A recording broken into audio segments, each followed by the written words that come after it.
Do do do do do do do do do do do do do do do do do do do do. Josh's Order Corner. That's me. It is a very rainy day. So rainy, in fact, that the packages I received today were dripping wet. See for yourself.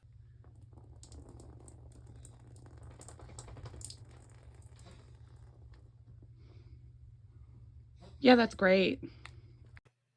So after I went through and assessed the situation, I found that everything was fine as far as I can tell so far.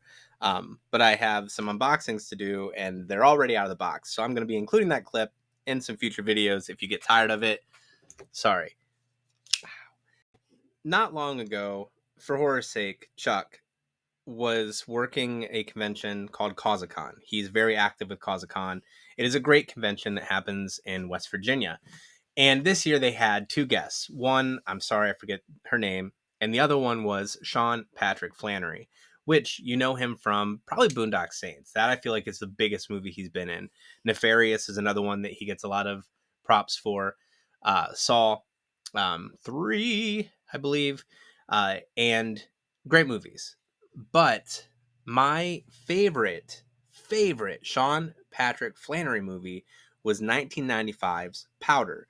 It's a story about like an albino kid that has this mind, this amazing, beautiful mind, and he lives in his grandparents' basement. And he gets taken away from there. Jeff Goldblum's in it. Mary Steenburgen, um, Lance Henriksen, and Sean Patrick Flannery playing the lead role.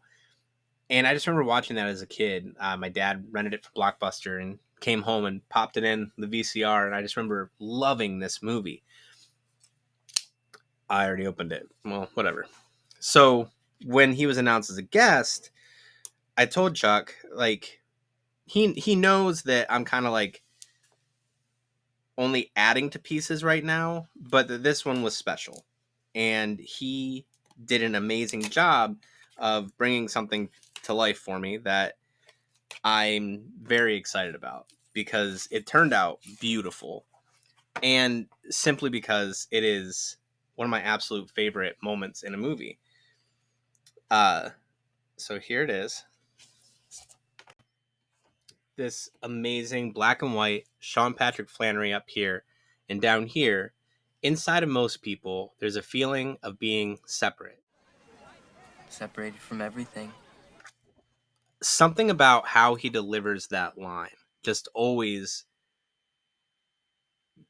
connected.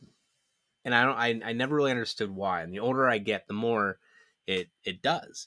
And the whole monologue there, I'll include the whole monologue at the end of this, but it was just such a beautiful moment in the movie. Now, Chuck, he got the picture made himself, which is awesome because it looks great, and I can't imagine that Sean Patrick Flannery has powder pieces on his table. I asked him how it went because it was a long quote. I feel like that's a long quote, so I was worried he wouldn't be into it, but Chuck said he was really cool. He was super nice about it and loved the quote. So, dude, thank you so much. This is definitely one that I'm going to make room for on the wall, and I don't put much on the wall these days. Everything's kind of locked in place, but this is one that will go on the wall. Again, I'll include that monologue. If you have a chance, watch this movie. Like, if you've ever felt like you don't fit in or like you're not connected to what's around you, watch this movie. It is fantastic. It aged, but I still feel like it holds up fairly well. Till next time, be good to yourselves. What are people like on the inside?